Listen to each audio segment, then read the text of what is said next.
N'as-tu jamais fait un de ces rêves, Neo, qui ont l'air plus vrais que la réalité ? C'est par cette réplique de Matrix que Morpheus fait comprendre à Neo, et accessoirement au spectateur, que le monde dans lequel il vit n'est que simulation. À travers cet échange, les créatrices de la saga, Lana et Lily Wachowski, rentrent dans le vif du sujet, et nous expliquent en d'autres termes que notre environnement à tous ne pourrait être rien d'autre qu'un trompe-l'œil grandeur nature. Un peu comme ce Grand Prix d'Autriche 2022. Et voici pourquoi.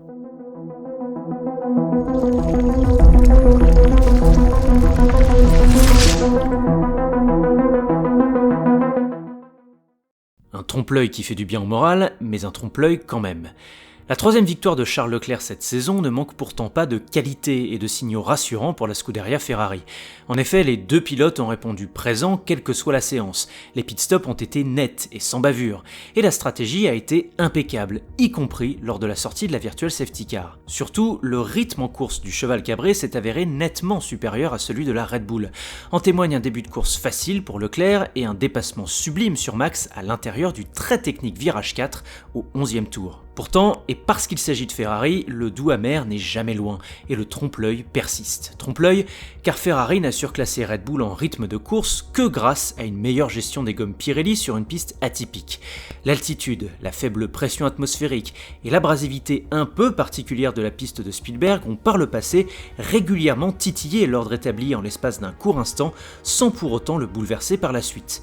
Par conséquent, ce Grand Prix d'Autriche relève davantage d'un petit trou dans la carapace de Red Bull que d'une pure domination de la part de Ferrari. Trompe-l'œil, car l'abandon de Sergio Pérez des suites d'une course ruinée après un contact au premier tour avec Russell préserve Ferrari du semi-désastre. Et trompe-l'œil, car la sempiternelle problématique de la fiabilité vient hanter une fois de plus la Scuderia.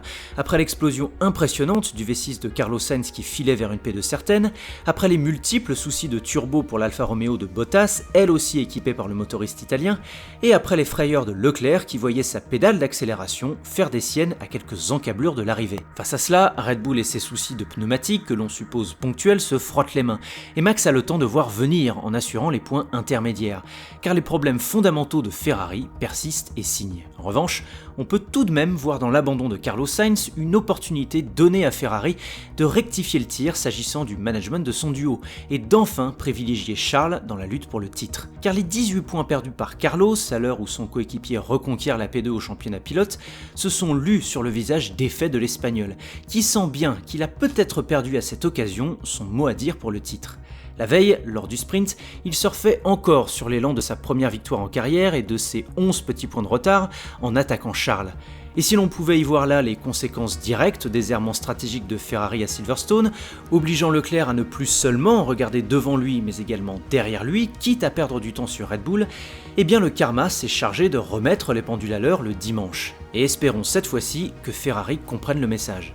La véritable matrice qu'a été ce Grand Prix d'Autriche ne concerne pas seulement les prétendants au titre, mais l'ensemble du plateau. Le week-end de Mercedes a en ce sens lui aussi été un véritable trompe-l'œil. Entre un crash en Q3 pour les deux pilotes, un sprint laborieux pour Hamilton et une pénalité discutable pour Russell en début de course, tous les indices étaient réunis pour présupposer un résultat quelconque au drapeau à damier. Pourtant, voici Lewis à nouveau P3 et George P4. Avec ce résultat, les deux pilotes de la marque à l'étoile confirment que lorsque leur monoplace sera au niveau, ils feront très mal. Chez Alpine, le trompe-l'œil est également de mise, et il l'est plus que jamais. Car lorsque l'on se penche sur le classement de cette course, et plus largement sur le classement pilote actuel, difficile de ne pas se frotter les yeux pour estomper le mirage. Alors comprenons bien, Esteban Ocon réalise une saison fantastique, d'une solidité et d'une constance telle qu'elle devrait faire trembler l'ensemble du peloton. La 100e du pilote français à Spielberg, où il finit sans problème meilleur des autres, en est une expression évidente. Mais cette réussite n'a d'égal que la malchance effrayante que continue de subir son voisin de garage espagnol, qui pourtant est le plus rapide des deux pilotes alpines, que ce soit en qualif ou en course, et pas qu'un peu. La modeste P10 d'Alonso est d'ailleurs un autre trompe-l'œil à lui tout seul.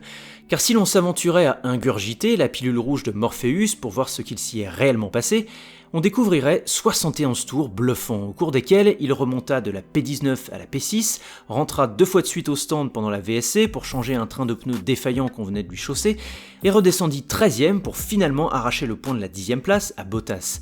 Le plus drôle dans tout ça est qu'il a même eu le temps de faire la morale à un Yuki Tsunoda à 300 à l'heure et 2 roues dans l'herbe au passage. Écœurant de talent ce monsieur. Sans cette guigne latente, McLaren, qui pourtant a bien sauvé les meubles en Autriche avec ses 2 pilotes cette fois-ci, n'oserait même pas rêver de tutoyer la 4ème place au constructeur, qui est tout de même en train de leur échapper. Et puis le regain de forme de Haas en Autriche ne prouve-t-il pas que nous évoluons dans la matrice ? Alors on le sait, le Red Bull Ring est un tracé qui historiquement présente l'écurie américaine sous son meilleur jour.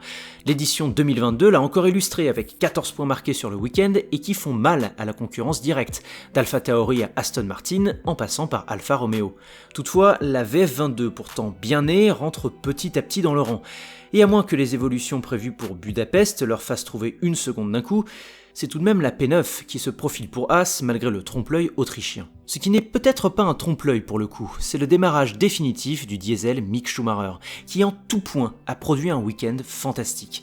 Dans le coup en qualif, auteur d'une résistance superbe face à Lewis lors du sprint, et à l'attaque en course où il dépasse, excusez du peu, Hamilton, Joe, Ricciardo, Norris, Alonso et même son coéquipier Kevin Magnussen, celui que les internautes ont élu pilote du jour méritait bien cette distinction après avoir ramené son bolide en P6. Mais finalement, le plus convaincant aura été son attitude à la sortie du sprint, où passablement énervé contre son écurie qui ne l'aurait, à tort ou à raison, pas suffisamment protégé des assauts de Hamilton en utilisant K-Mag, il a laissé entrevoir l'image d'un pilote qui en veut. Alors ne portons pas la poisse à Mick, il n'en a pas besoin, regardons seulement les prochains week-ends pour déterminer si oui ou non ce déclic pressenti en est réellement un, ou si la matrice nous joue encore des tours. Et en dehors de la piste, c'est une série de trompe-l'œil qui a fourbé bon nombre d'observateurs en Autriche. L'autoritarisme ridicule de la FIA d'abord, qui se prend pour l'agent Smith en fixant des limites de piste aléatoires et arbitraires à Spielberg, ne devrait pourtant tromper personne quant au discrédit que subit l'organisation mère de la F1 actuellement. Et l'altercation récente avec Sebastian Vettel le montre bien. La magnifique armée orange de Max Verstappen ensuite est également un trompe-l'œil qui cache en son sein une minorité d'abrutis bourrés qui confirme que le gain de popularité soudain d'un sport va malheureusement de pair avec l'hystérisation des comportements. Le sprint, enfin, est le dernier mirage du type qui fait croire à tous qu'elle participe à l'enthousiasme d'un week-end de F1 alors qu'il n'est qu'une session de rattrapage pour les mauvais qualifiés et un premier relais de Grand Prix sans intérêt. Espérons à ce titre qu'un Neo version Formule 1 vienne à démanteler ces matrices. Alors le Grand Prix d'Autriche est effectivement un trompe-l'œil grandeur nature. La vraie question est de savoir s'il participera à relancer la course au titre entre Red Bull et Ferrari, entre Max Verstappen et Charles Leclerc, entre la pilule bleue et la pilule rouge. Merci d'avoir écouté cette chronique, alors dites-moi en commentaire comment vous avez vécu ce Grand Prix d'Autriche et les enseignements que vous en tirez. N'oubliez pas de vous abonner à cette chaîne en activant la petite cloche si ce n'est pas déjà fait, c'est très important pour le référencement. A bientôt pour un prochain podcast, allez, ciao!